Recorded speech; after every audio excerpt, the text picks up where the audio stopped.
Hi all, welcome to episode 2 of Crochet. It was another beautiful day here in Maine. Blue sky. I think it hit a high of about 44. It was absolutely beautiful out.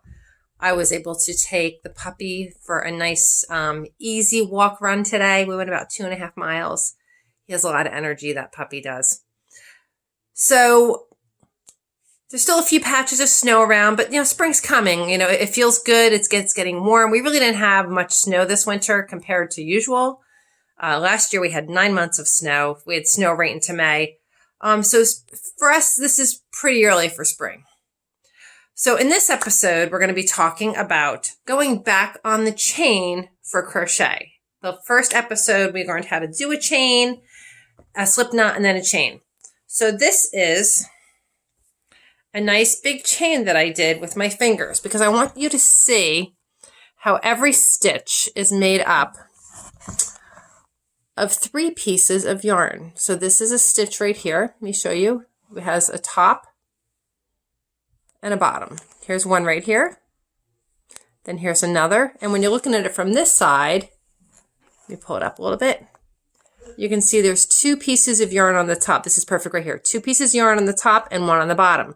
2 pieces of yarn on the top and 1 on the bottom. 2 pieces of yarn on the top and 1 on the bottom. So I purposely did a finger chain so you could more easily see when I'm talking about a stitch what I'm speaking about. We have the 2 on the top and the 1 on the bottom. And that's going to be important when we go back across the chain. This is actually my least favorite part of crochet, is going back on the chain. I find it's the most difficult part of any pattern is going across that original chain, because it's usually a little tighter because you're just starting out, you're not very relaxed. But before we begin, I thought I'd share a little fact about bootlegging. My son gave me the name Bootleg Knitter. One night we were FaceTiming. He goes to Pace University. Shout out to all, not only at Pace, but all the spring athletes, all the young women and men who had their seasons canceled. Thankfully, the NCAA has granted another season of eligibility for those young men and women who've had their seasons canceled. So hopefully, especially the seniors, hopefully some of them can come back as graduate students and so forth and play their senior year of whatever sport it is. For my son, it happens to be lacrosse. So my son, I was FaceTiming him, and I happened to be watching a show on Prohibition, former history teacher, and I was drinking a beer. And he just goes, "Mom, you're such a bootleg knitter." And I'm like, that's the name. And so I became the Bootleg Knitter. Little fact about bootlegging, of course, it came about because of Prohibition. So for all my students out there, when you have your test that asks what amendment began Prohibition and what amendment ended Prohibition, the 18th Amendment began Prohibition. How do you remember that? At 18, you are an adult, but you are not permitted to drink. The 21st Amendment ended Prohibition. How do you remember? You may drink at 21. So 18, you're an adult, but you cannot drink. Prohibition begins. 18th Amendment. 21, you may now drink. 21st Amendment ended Prohibition, once again allowing legal alcoholic beverages in the United States. So there you go. So when you're high schoolers, you have your test, you won't forget, okay? Awesome. So now I showed you the big chain and I showed you the stitches. Well, why is that important? Hang on, I dropped my crochet hook. Oh no. I have it right here. Okay, so again, I'm using a size K crochet hook, which is 6.5 millimeters. And the yarn I'm using is Lion Brand, Woolies, Thick and Quick. And this color is known as Petrol Blue. So I have my chain here. Did my slip knot, did my chain. So now when we're going back on the chain, remember on the finger chain, I showed you the 2 threads on the top and the 1 on the bottom of every single stitch. That's important because what you're going to do is, this is my last stitch here. You do not go into the first chain, you go into the second one. And what you do is you skip the first one. That's right here. The second one from your current stitch. You go under the top two. You can see here's my top two pieces and here's my bottom piece. Okay, so I go under the top two, I wrap the yarn, I pull it through just that hole.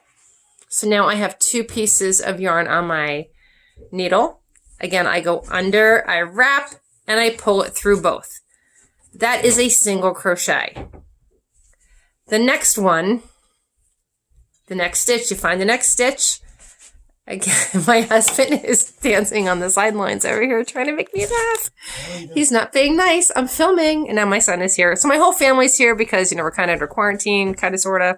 We're self-quarantining for a week or two. So my son is here. My mom is here. Full house. Yes. It's been interesting to say the least. Okay, so I went into my first stitch. So now here is my second stitch. You can see the bottom yarn and then the top two. So again, I'm going to take my crochet hook and I'm going to go into that bottom hole. I wrap my yarn. I pull it through that hole. I have two on my crochet hook. I wrap it and pull it through the two. That's two stitches done. Here's my next one right there. See, I got my thumb going through. You can see the top two and the bottom.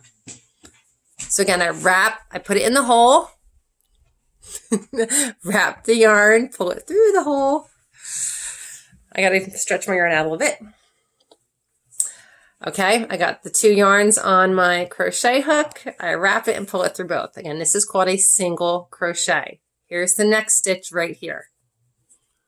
Okay, so I'm going to go in the hole, wrap it, pull it through, wrap it, pull it through. And once you feel comfortable, it becomes like a nice smooth rhythm. In the hole, wrap it, pull it out, wrap it, pull it through. In the hole, wrap it, pull it through, wrap it, pull it through. It's like a nice, easy rhythm. So again, so here's my next stitch. See the bottom, and then there's the two on the top. Put it in the hole, wrap it, pull it through, wrap it, pull it through. Put it in the hole, wrap it, pull it through, wrap it, pull it through. I need a little more yarn. Here we go. We're almost done. The first chain. Yes. Okay, so again, here's my stitch. Again, you can see the ones on the top. See them right there? That's a good view right there. Right there. And now the one on the bottom. So that's where I'm going to go. In the hole, wrap it, pull it through. Wrap it, pull it through.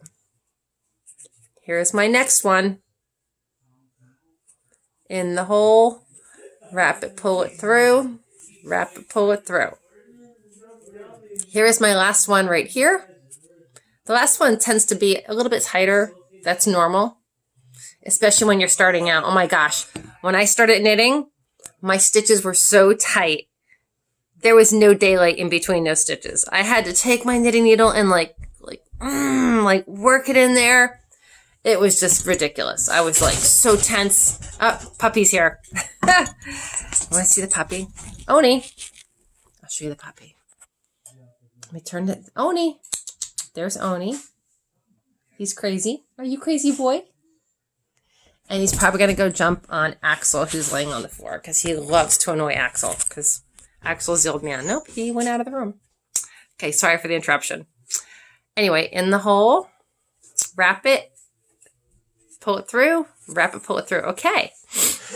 So now you can see we are one row bigger. Yay. Now you turn it around and we're going to go back across again. However, you have to add one more chain stitch. There we go.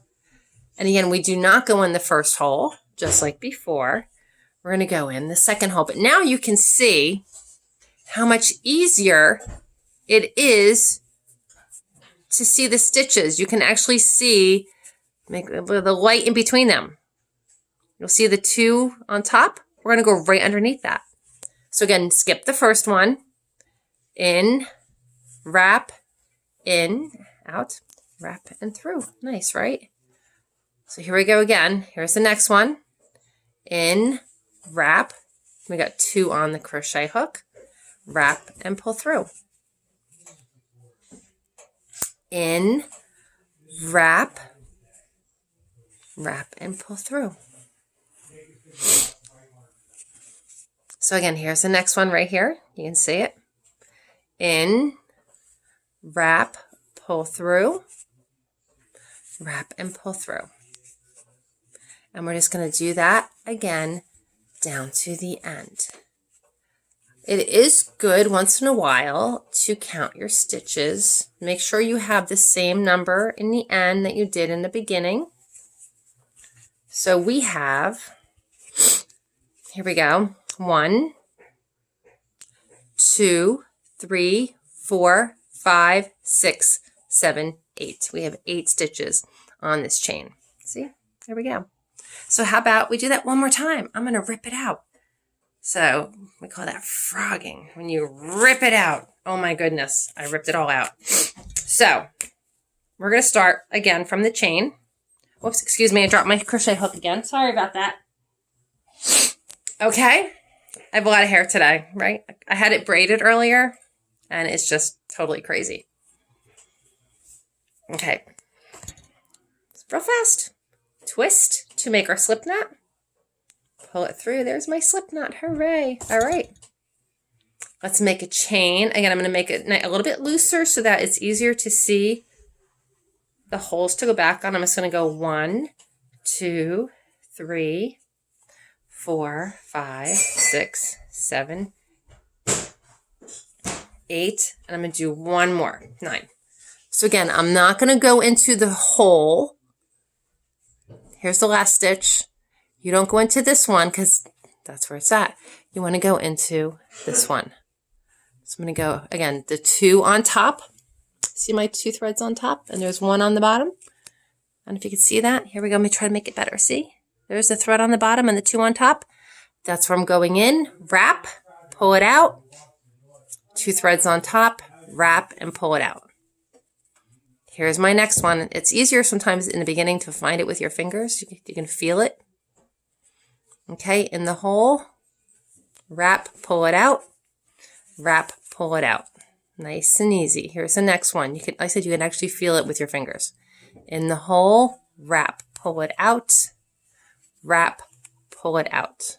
Next one, in the hole, wrap, pull it out. Wrap, pull it, whoops. It's okay if your crochet hook comes out, you just work it back in nice and gentle. Wrap and pull it out. Here we go. We're almost done this row. In, wrap, pull it out. Wrap, pull it out. Again, try to stay nice and relaxed. You want your yarn to flow through easily. Ta-da, ta-da, ta-da. I used to make these little noises when I was like erasing the board when I was a teacher, kind of like I'm doing now. I erase the board song. Ta-da, ta-da, like that. I don't know why. Just to be silly. Okay, so now remember, I got to the end. I turn it around. I'm going to add an extra chain. Again, I'm going to skip that first one. Let me count, though. I have 1, 2, 3, 4, 5, 6, 7, 8 stitches. I'm going to skip that first one. That becomes my first stitch. And see, now it's so much easier to see the holes, right? So much easier. There we go. And I'm almost done this row. And so this is your practice, is to just make some squares. And actually, you can keep going. And this is really a very easy way to make a scarf. Just keep going until you want it as long as you want. So now double check your 1, 2, 3, 4, 5, 6, 7, 8. 8 stitches. There we go. Look at that. Isn't it pretty? So you can keep going, make a scarf, make a cowl, make a headband. Once you know this stitch, there's a lot you can do. So the next episode, we're going to learn how to do a half double crochet and a double crochet. They make the stitches are bigger. There's more space in between them. It adds more texture to what you're doing. And sometimes if you want to make something really quick, like a scarf, a double crochet, man, you can whip up a scarf double crochet really, really fast. So that's it for today. And I guess that's it. So remember, 18th Amendment, 18, you're an adult, but you can't drink. 21st Amendment, now you can drink. So have a great day. Enjoy your solitude or whatever you're doing. Try to get outside. It's been really, I don't know about where you're at, but where I'm at, it was really nice today. I went outside twice. So I took the dog for a run, and we took the dogs up and down the driveway because my driveway is really, really long. So go up and down it 2 times and you go a half mile. So have a great night. Everyone be safe. Okay, thanks.